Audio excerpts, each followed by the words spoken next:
In tonight's special report, a local family is still holding on to hope that their missing son will be found after more than 2 decades. Tomorrow actually marks 25 years since a Colorado Springs infant seemingly vanished into thin air. Let's check the facts first on this story. Bernice and Gil Abeyta say their son Christopher was taken from their home on Ashwood Circle on the city's southwest side July 15, 1986, in the middle of the night. Christopher was 7 months old. His parents say they've never stopped looking for him and never will. Fox 21's Abby Burke sat down with the family and has their story tonight. Abby? Joe, the past 25 years have been extremely difficult for Gil and Bernice Abeyta trying to cope with the loss of Christopher. In addition to the heartache of missing a part of their family, they say they have been haunted by the thought that police mistakes and the lack of key information from a prime suspect has kept them from their son. You actually never forget the first day and the first hours of what happened. You don't believe it. You're in shock. Gil Abeyta says on July 15, 1986, he woke to his wife Bernice panicking. I could hear it. I could feel it. Their 7-month-old son Christopher was gone. We were used to house noises. We had kids living there that go in and out. The door was open. Whoever prepares for somebody walking into your bedroom and doing something like that.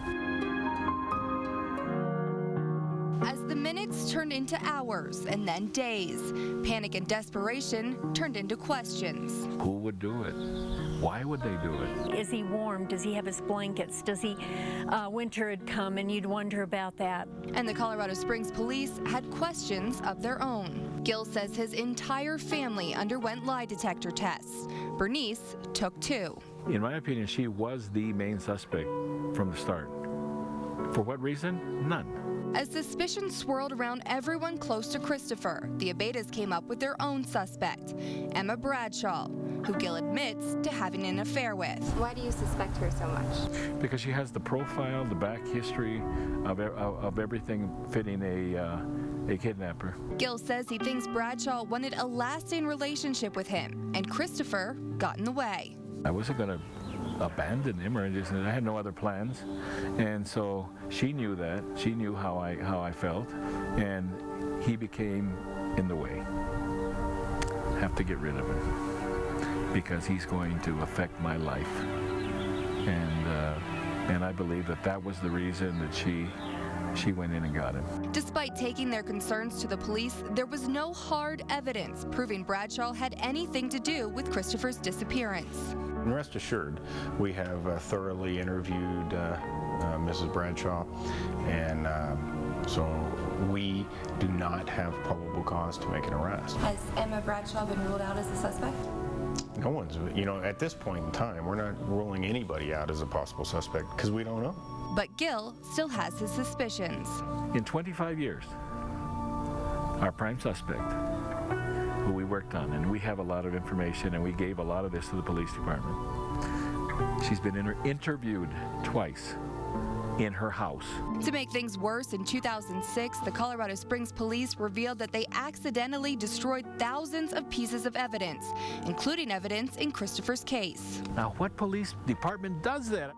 Sergeant Noblet admits that mistakes were made, but says he doesn't think the loss of the evidence destroys the case, saying that it happened several years after Christopher's disappearance, and all the evidence would have been documented somewhere else. At trial time, it will be a hurdle, but it shouldn't be something that completely cripples the case and makes it unsolvable. Despite frustrations, the Abeytas and the Colorado Springs police have the same goal: finding Christopher. It's very unfortunate and upsetting to everyone that we haven't been able to get to the bottom of it. You're not gonna find anybody outside of the family more upset that we haven't been able to solve this crime. And they all refuse to give up. I may not be living here tomorrow. I got to get this thing taken care of. I will not die with this as being left open like this. Gil and Bernice believe Christopher is still alive and may be living in Texas. Maybe he's been told lies, saying that his family didn't want him. Well, he's got 6 siblings that want him, 10 nephews and nieces that want him. The Abeytas say more tips have come in about Christopher from Dallas, Irving, and Apollo, Texas than anywhere else.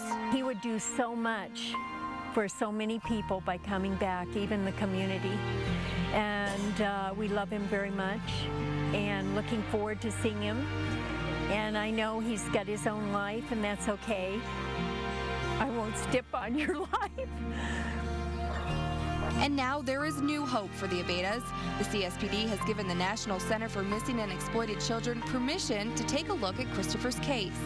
We're more than willing to, have more eyeballs on it and more people looking at it to see if there's anything that we can do to learn what happened to Christopher. These are the experts, the best that we got. These are the best guns there are, and I am so happy about that. The Abeytas say they are hopeful that the team of experts will bring them one step closer to closure. If you have a son and he gets killed in an accident, it's not natural, but it's an accident, and he dies. You accept it. You don't like it, but you deal with it. When you have a missing son, you don't know whether he's alive or dead. Forever.